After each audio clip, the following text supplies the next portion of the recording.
Fashion has always been circular, with previous styles inspiring the clothing and architecture years later. Consider how the architecture of the Greeks and Romans inspired the neoclassical era of the 1700s, or how the 50s style became popular in the 80s. Typically, it's a form of nostalgia that inspires what is popular in fashion. The grunge era was a return to the 60s and 70s attitude of rebellion, but also when Kurt Cobane and Eddie Vedder were children. But now in the 2020s, we can have a nostalgia for a time people of my generation never experienced. For sure, Y2K has become a popular look, but so has the 70s, a time period that started 29 years before I was born. A sign of our changing media landscape, and perhaps a kinship of how people felt during those time periods. Now, however, you face a problem. How do you find clothing so that you can fit into a fashion landscape that is over 40 years old? Well, Bri Harden of Velvet,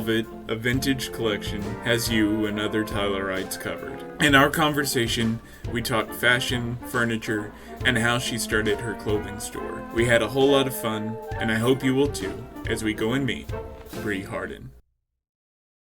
So I'm with Bri Harden today from Velvet Vintage, right? Yeah, Velvet, a vintage collection is technically the full name. Okay, I'll be sure to spell it all out.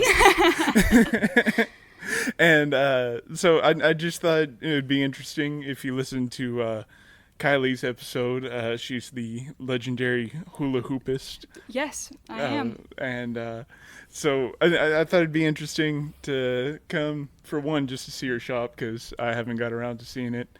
But I'll let her introduce herself and what she does, and we'll go from there. My name is Bri. Technically it's Brianna, but I go by Bri. I own Velvet, a vintage collection. We've been open, in November it'll be 4 years. So, getting there. Yeah. Yeah, it's been a good I think little... if you make it 4 years. Yeah, it's like, my papa always tells me, the first 5 are the hardest, but really it's the first 10 that are the hardest. I'm like, Papa, I'm not even halfway to 10. Don't tell me that. Don't tell me that. It's already hard. What else do I tell about myself? If you want, I can go right into questions. I am 31 years old. I am an Aquarius. What's your birthday? January 31st. Nice. Another January. Yeah. Are you January? Yeah. When's 11th. yours? January 11th. You're a Capricorn. Uh, My best friend's a Capricorn. Oh, okay. Yeah. I know absolutely nothing. I just think it's interesting. Yeah. I don't really necessarily believe or follow it, but I'm always like, what's your sign? I have some cool stuff. Yeah. So what about being a Aquarius led you to amassing this vintage store? Well, my mom always told me that Aquariuses are like natural born leaders, and I feel like I have formed like a leading role. Like I've taken my life, and led it in the direction that I didn't know this was the direction, but I was leading it, and it always tends to lead me the right way. Especially the older I get, the more it leads me the right way. Young me, not so much, but I guess that's one of the Aquarius features that I may have. Yeah. So I guess like most of your stuff, just from looking around, it starts kind of like in the 60s and stuff. So what led you to be like interested in vintage? Well, whenever I grew up, me and my mom, we used to always go like to garage sales, and we also used to dumpster dive a lot.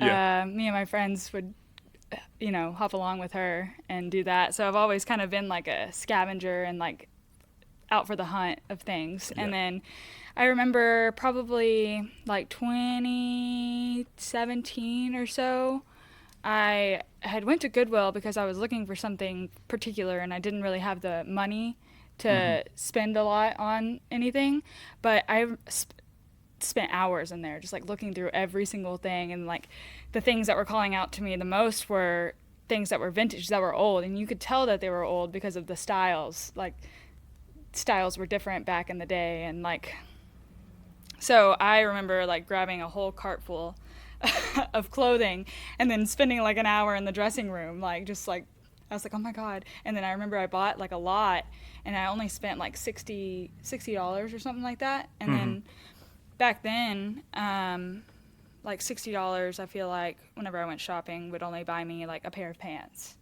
And so I was like, that's where like my addiction kind of like started in second, like thrifting. Yeah. And then it really just like stuck on vintage because they don't make it anymore. It was handmade, like, you know, like made, it was well made. Like most vintage items are like made in the USA and they're, you know, quality and I don't know, they just are built to last. And now, like with fast fashion, you know, and stuff like that, it's just not really built to sustain the tail of time. Yeah. So I guess that's where it started, and then it just became an obsession. Yeah. So you're not a like big Shein fan? No, definitely not. And no shame. I get it, I guess. It's just hard whenever you know that the working conditions there are not good and that the things that you're buying are like supplying landfills that like on our earth, like that to me is not worth it, even if it's only like $5, you know. Yeah. I'd rather spend a little bit more. I mean, go thrifting. If you want to buy Shein, buy it at Goodwill.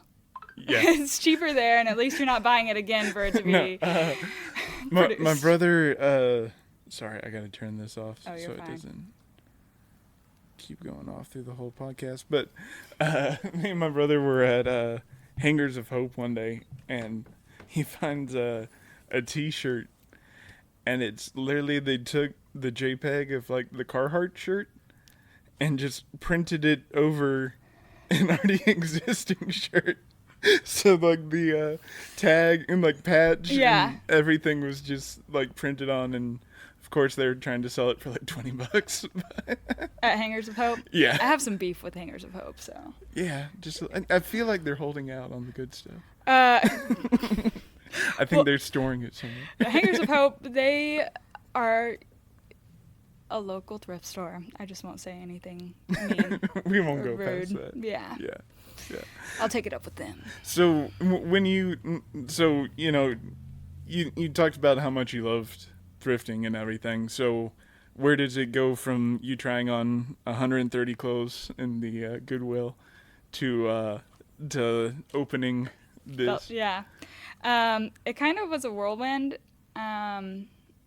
So whenever COVID hit, 2020, I was still like secondhand thrift shopping and stuff, but you couldn't try on anything anymore. So I would just buy what I wanted, and you could return, but I never did. So I ended up starting to resell on Depop the things that didn't really fit me as like how I envisioned it to. And so I started listing things on Depop, and it did, you know, not like I was making a lot of money, but it did like decent. And so I started like, oh wow, there's this whole world of like resell, you know. And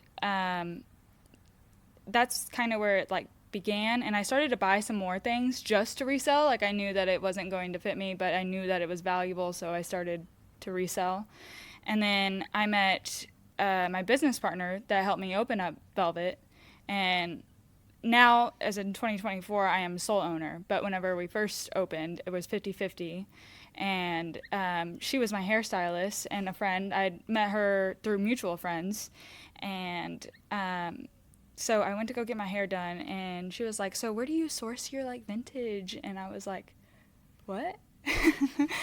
The thrift stores, you know, and like she was like, I see all your things on Instagram, because on Instagram I'd post on my stories the things that like I had found. And so she was like, have you ever thought about, you know, setting up in like a brick and mortar? And I was like, no, never until like just now, like you bringing it to my attention. And she owns a salon. And she was like, how about you want to, like, set up a rack here to see how it does, you know? And I was like, oh, my God, I love that idea. And then she also was like, there is a space that's for rent here in downtown Tyler, and she was like, it's pretty cheap at the moment because it was 2020, and like the person that had been in this space before had moved out because the pandemic, and this was in like August of 2020, and I was like, let's go look at it. And she was like, I do furniture. She was like more into the furniture, and I was more into the clothing. And then so we just like, it like sparked from that initial conversation. And then I think the very next day we came and looked at this space together. And then I was like, I'm down, because I had saved a lot of money because of COVID. I had unemployment, and I was still working as well. And so I saved almost every dime that I made on unemployment because I wanted to make an investment in like a house or myself or like something like that. And this was the opportunity that arose. I didn't know that this was the opportunity that was going to arise, but it was in what I loved to do. So I was like, I feel like this is, even if we don't succeed, like I'm going to have fun, and it's a passion of mine. So I was like, I'm down, let's do it, And so that was like end of August of 2020, and we opened up November 13th of 2020.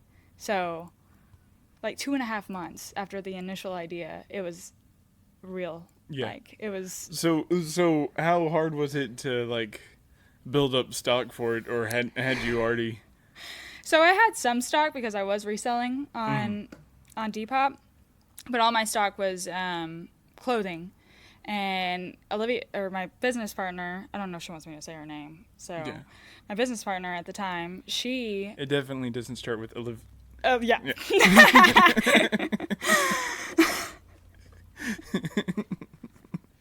Anyways, she had maybe a couple of like furniture pieces that she had just bought over the years of her sourcing for herself that didn't work out. And so we had like not enough to fill a store, to start with. So I remember at that time, it was 2020, I was a full-time student. I was working at my other job, BJ's, 5 days a week, and then also sourcing to try to get enough inventory to open up Velvet. It was a lot of 4 or 5 hour nights of sleep. We had a lot of traveling. We went to Houston, and we went to Shreveport, we went to Dallas a few times. She even went down to like near Galveston one time, and then like it was just nonstop like sourcing. And I remember my house was a wreck. So was the sourcing mostly thrift stores? Or? No, like estate sales and thrift stores, and then like Facebook Market and auctions. There's all kinds of ways to source. So when you're doing something like Facebook Marketplace, like I'm guessing it's probably like, oh, I got a box of stuff, right? Sometimes. So like how much of that could you use compared to like? I won't buy anything on Facebook Market unless it's like 100%. Like I can use everything. Like and usually on Facebook Market, the only thing I really tend to buy is furniture. I never do anything else unless it's for my personal, endeavors. But which Facebook Market I've kind of like stepped away from for buying and reselling, just because like first off, it's people that you don't know, and they're not running a business, so they're not professional, and they tend to not answer you, or they'll there's a lot of scammers as well, like a crap ton of scammers, and like I'm mean to scammers. I am, because that I'm like, you are a piece of crap, because why are you scamming people out of money? Can't you make money a different way?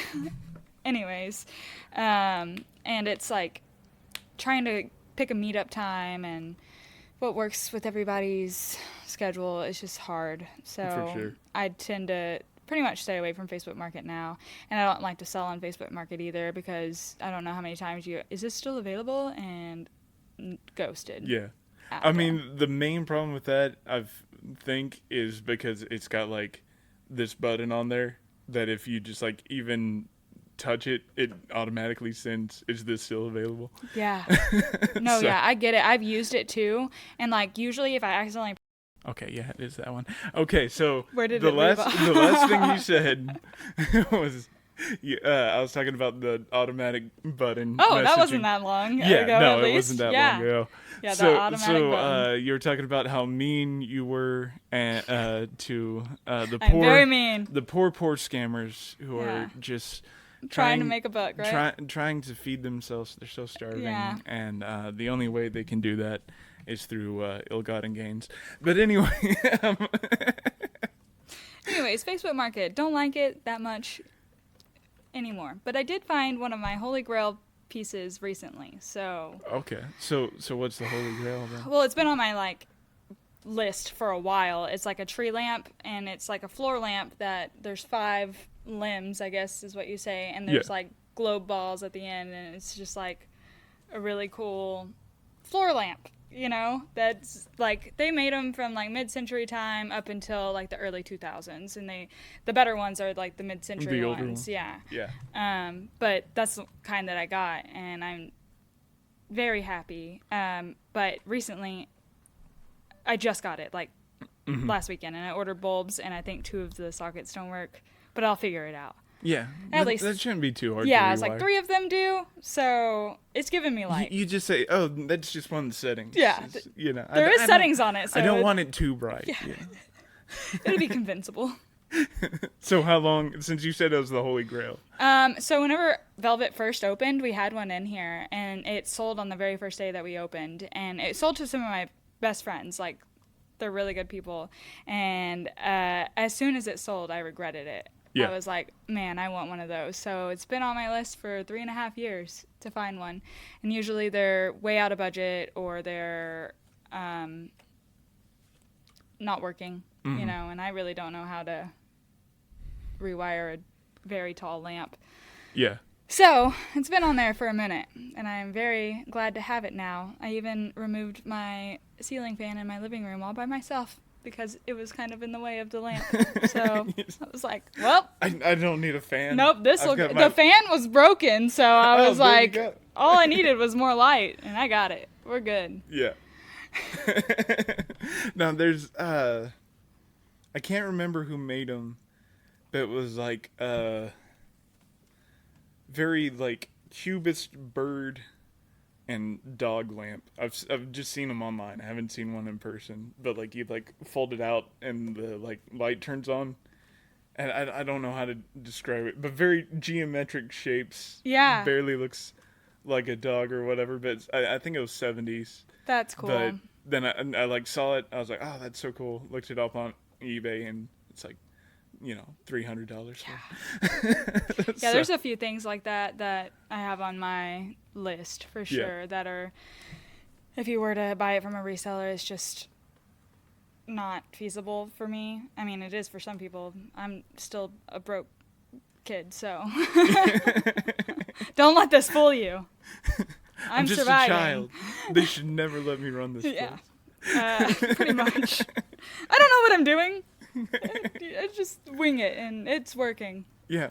Well, if So- you're winging it, it's working. Yeah. It's I must not be doing stupid something if right. it works, Right? Yeah.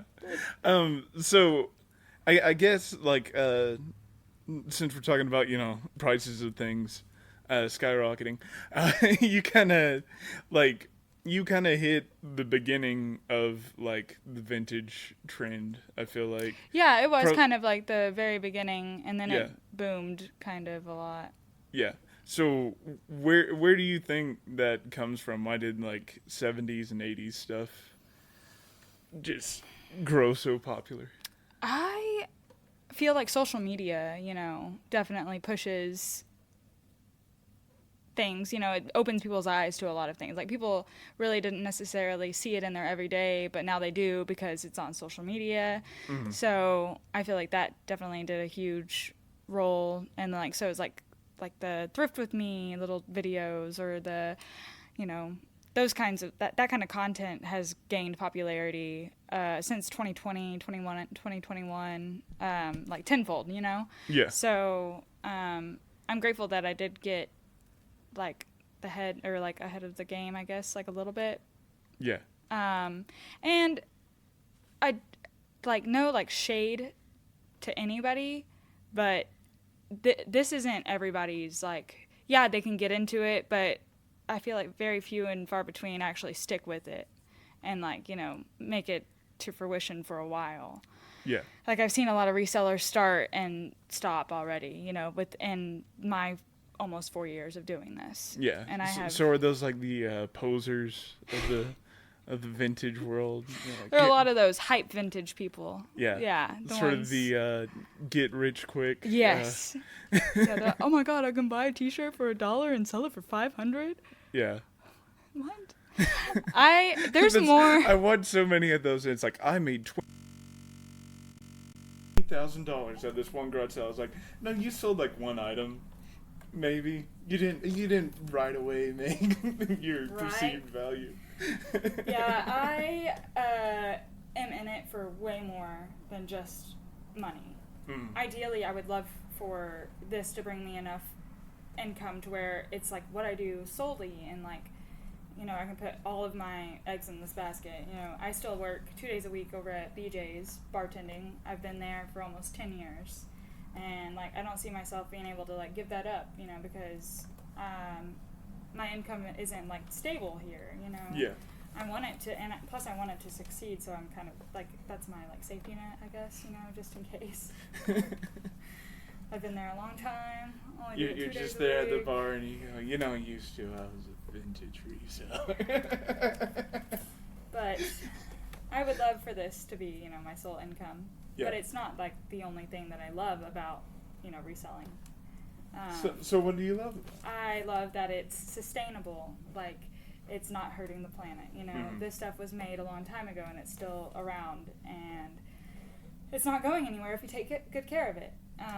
The furniture, is made of real wood. It's going to stay, not veneer, not plywood, And then also I love that, hold on, there was a thought there. Where did it go? I don't know. I think. I also loved giving life to things that, like, a lot of this stuff would have ended up in the landfill, like thrift stores, they don't necessarily like just keep the item until it's sold.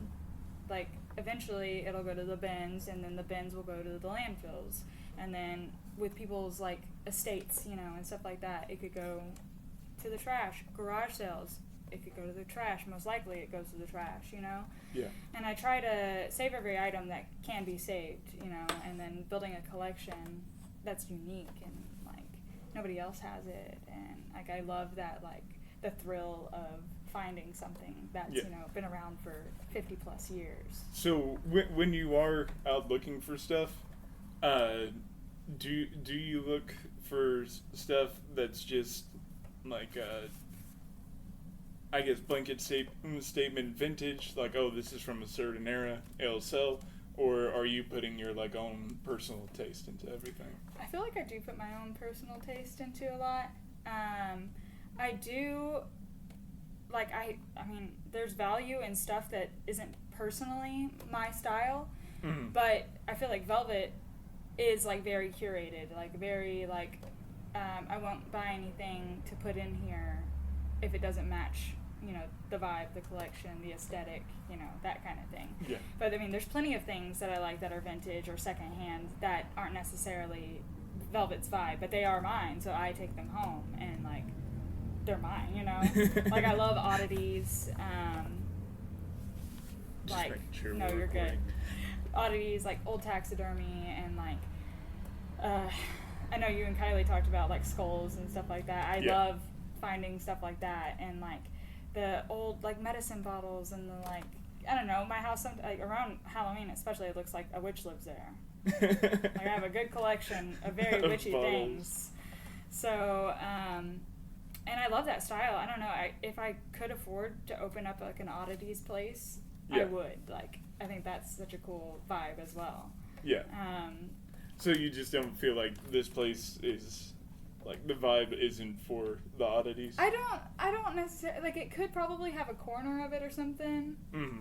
I don't know. It just doesn't match the vibe, and I don't want it to take up space if the shoppers that come here, it's not what their, taste is, Like, would it be worth it, I guess? Even though I do love it.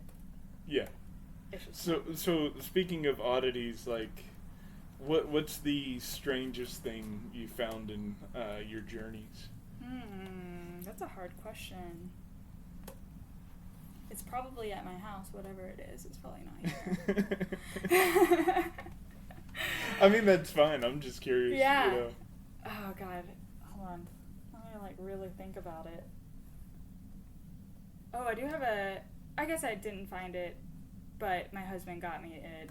It's a little taxidermy. It's little, like, marsupial hands on little sticks, and it holds an 8-ball, like, you know, from the pool table. Yeah. And that's pretty funny and wild. I'm surprised that he found that. He got it on eBay. Really? Yeah. So I was like, oh, I love guess this. you can find anything on eBay. Oh, yeah, I love eBay.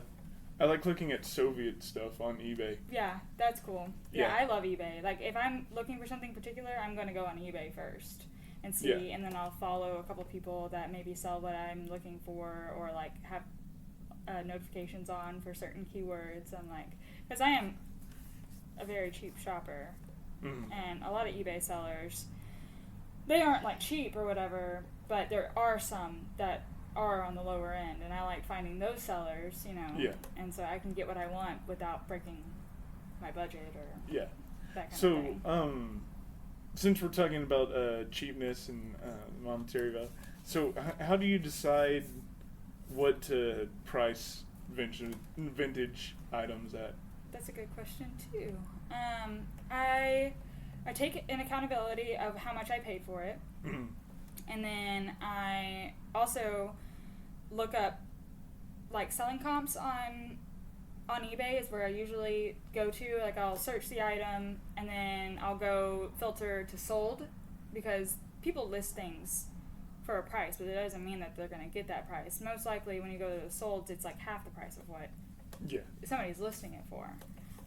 So I compare it with sold comps, and then I usually typically either price it around the same or a little bit under of what that is, because first off, I have less eyes on my things, and a lot of things are even way less than what they're worth, for sure. And then there is some things that, like, for some reason I have some attachment to, and that typically I will price higher, and I'm like, I don't care if it doesn't sell, I just like it in here, you know what I mean? I'm like, I don't want to put a monetary value on it.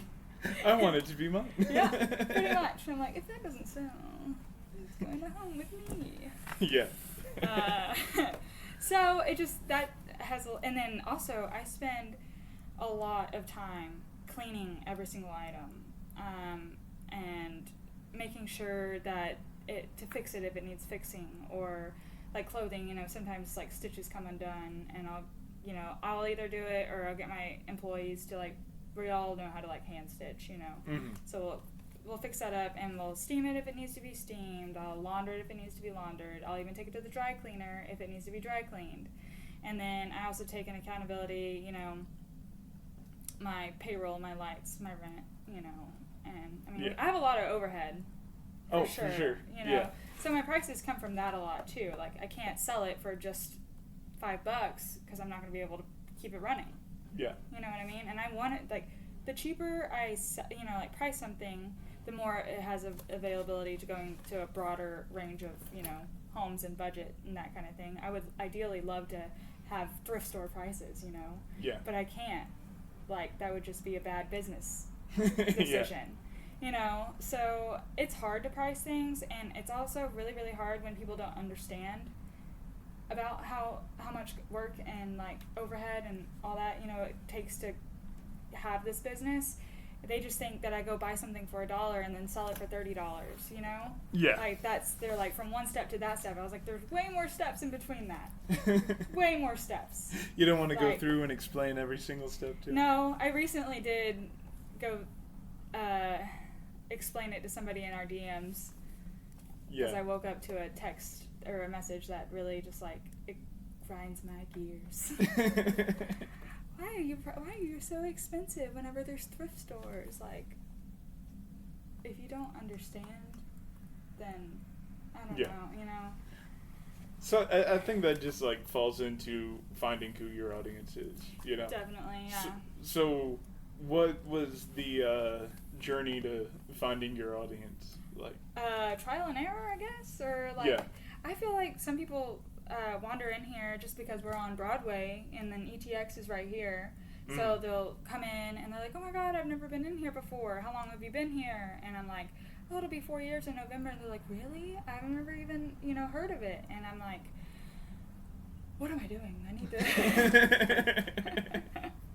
How do I market better to, like, Yeah. what is, like, my, like, demographic, really? I mean, a lot of my repeat customers are, like, 18 to 28, like, that decade, I feel like. And a lot of high schoolers, actually. Like, I sold a lot of prom dresses, like, around that time. And Yeah.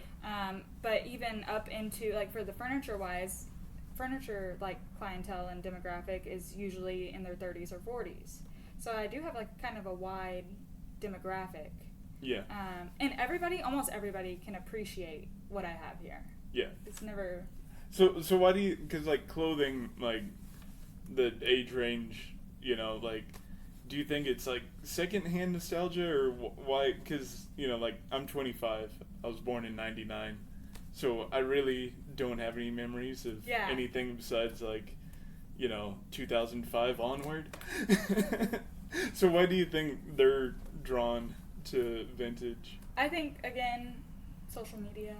Yeah. It's trends, and then also people... finding their individual styles, like, and you can't really recreate a vintage, like, piece, I feel like, and so people like to, be, different. Like, I like to be different. I like to dress how I want to dress, and it's usually weird or doesn't really match, but I don't care because I like it, and I feel like people are just discovering that that's, like, cool. Yeah. I've always thought it was cool, but now there is a broader audience because of social media. So I think that's where it comes from, I would assume. Don't you think that's... I think that's fair. Yeah. I like letting other people talk. I don't like hearing my own voice when I edit things, so I talk as little as possible. Right, no, I feel that. No, I couldn't edit my own voice. So I guess, you said you haven't started doing this full time, right? Yeah, I mean, it is definitely full time. It's full time, but it's not your main source of income yet. So where do you think you are right now with this business, and, like, what was the journey to get there? Well, okay, so at the end of last year, I bought out my business partner. So that was a big expense on my end, but it's going to open up the possibility for every, like, my profit, to be solely mine. So, I don't know what I'm doing. Let me restate that. You're on a podcast. You're supposed to just be like, what you need to do. No, I don't know what I'm doing. I'm guessing. I also am, like, a play it safe kind of gal. I want my, like, I truly haven't paid myself from this job, like, in over a year and a half. Every once in a while, I give myself, like, a little bit of a bonus. It's like $100 here and there, or I'll let Velvet pay for my gas instead of me paying for my gas, kind of thing. Yeah. But I haven't paid myself, like, consistently ever. So, and that's also why I still have BJ's. Make some money to pay my at-home bills, and I thankfully can do that on just 2 days a week. Yeah. So come see me at BJ's on Wednesdays and Thursdays. So I want to see my bank account get to a place that I feel comfortable at before I even start considering paying myself, and that's how I am kind of my own personal finances. Like, I'm broke if it hits past a certain point. Like, I've kind of trained my spending that way, and that's how I'm kind of converting into Velvet, I feel like. But I do have, like, monetary, like, ideas to where I can start paying myself, and I do have a friend, and he is an accountant, and I'm going to talk to him soon because he's pretty much, his wife is a dear friend of mine, is like, you need to do this, you know, because he's, you know, offering his services for free, first off, and he is a friend, and they want me to succeed, and they want to see me make money, you know, and as much as I would miss BJ's, I've been there for nearly 10 years. At the end of this year, it'll be 10 years. I can't wait to take that load off of my plate. Like, I can't wait to invest that time. You want to be on the other side of it. Yeah. Can't wait to invest that time back into Velvet. You know, and the more time I put in, the more reward I see, for sure. I don't even know if that answered your question at all. No, I think it does. I guess my follow-up question was, like, when you first started, at what point was there ever a point where it was kind of like, should I keep going with this? Or, like, did you always see, like, there was potential in it? I'm going to keep going. Yeah. Yep, that's just me. I'm going to keep going until I literally can't anymore. See, you were saying, you know, you played it safe earlier on. But yeah. But, like, even if I can never pay myself through Velvet, I'm going to keep going. Like, as long as it's staying open, you know, as long as I'm able to pay my bills, still buy stuff, you know, to sell, it'll always be open, you know? Like, it doesn't bother me that I haven't paid myself. Yeah. If that makes, because it is my passion. It's not for money. Yeah. Like, as I stated before. I mean, I don't make any money. Yeah. At this. You just love to do it. You like talking to new people. I like talking to new people too, and I meet a lot of people doing this, and I meet a lot of people at the bar too. Like, it's definitely where I'm supposed to be, what I'm supposed to be doing. Yeah. For sure. So you've just, from the beginning, had that feeling? Oh yeah. Yeah. Oh yeah. It was definitely like, I don't care if I make any money. I just want to do it. Like, you know. Like, I just want to have fun, and it can be stressful at times, and like, but I've never ever once been like, it's so stressful I've got to stop, or like, you know, like, the stress is rewarded, you know, with my hard work. I don't know where I was going with that. My brain sometimes will just go. No, I think it makes sense. You know, you have a passion for it. And everything. Yeah, and I want to spread the word, like, shop secondhand. Yeah. Sustainable living is, you know. It's pretty nice. It's pretty nice, yeah. And if you're going to buy a pair of jeans, might as well buy a pair of jeans that's going to last you 100 years. Do you have any 436s? Yeah, I do. Plenty. Oh, okay. I'm going to have to check them out. Yeah, you should. They're made in the USA. Yeah. And they're already 50 years old. And they're built to last another 50.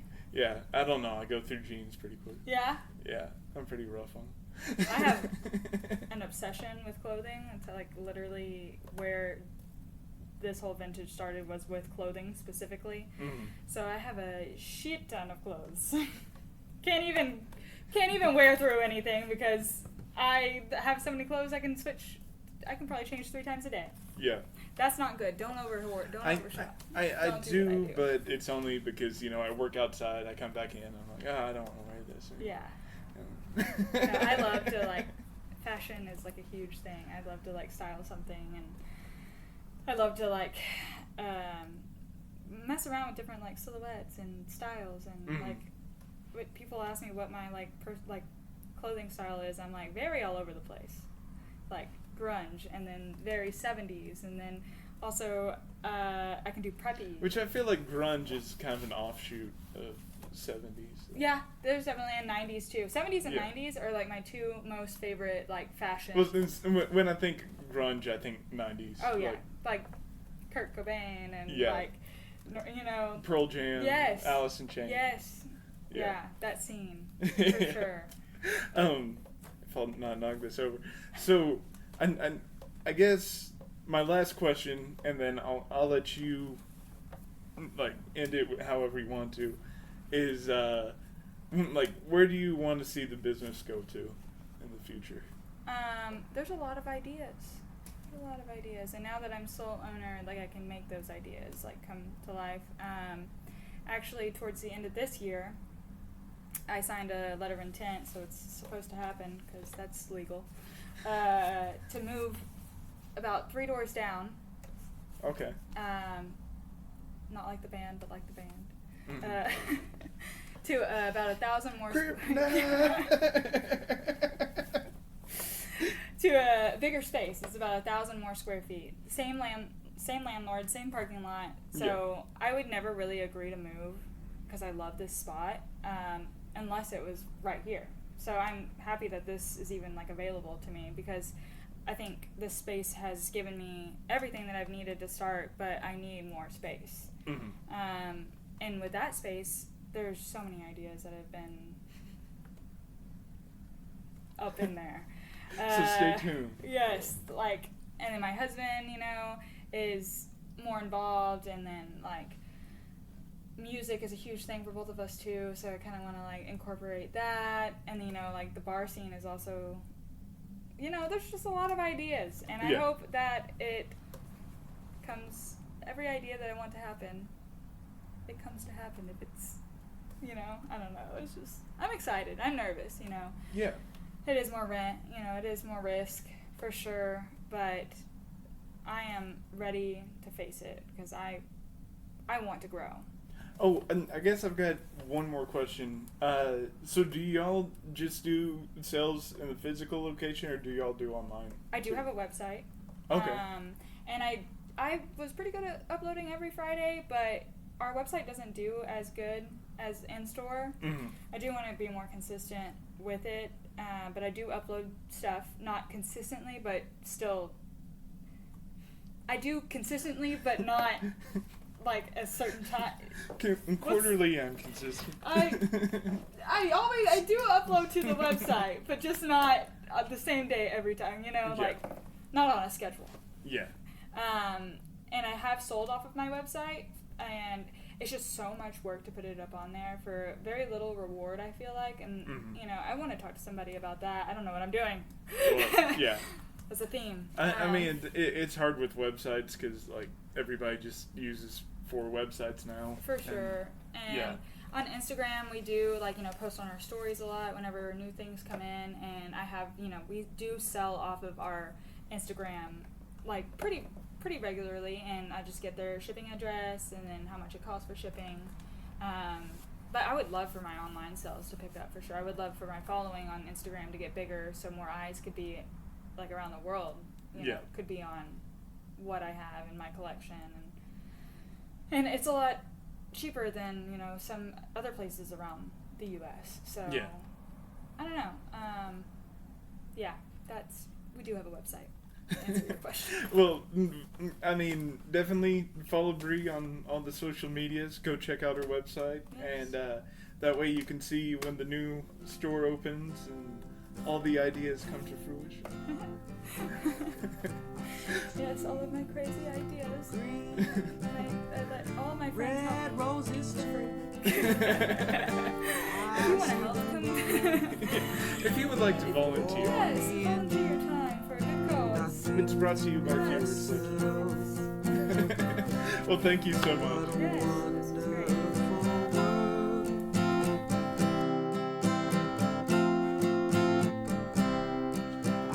Oh, hi, you actually made it to the end. Not many people do that. I guess you enjoyed it. If you enjoyed it, go ahead and like and subscribe. Share it with people if you want to. And just tune in next time because I'm always interviewing different people. Thanks a lot. Have a good one.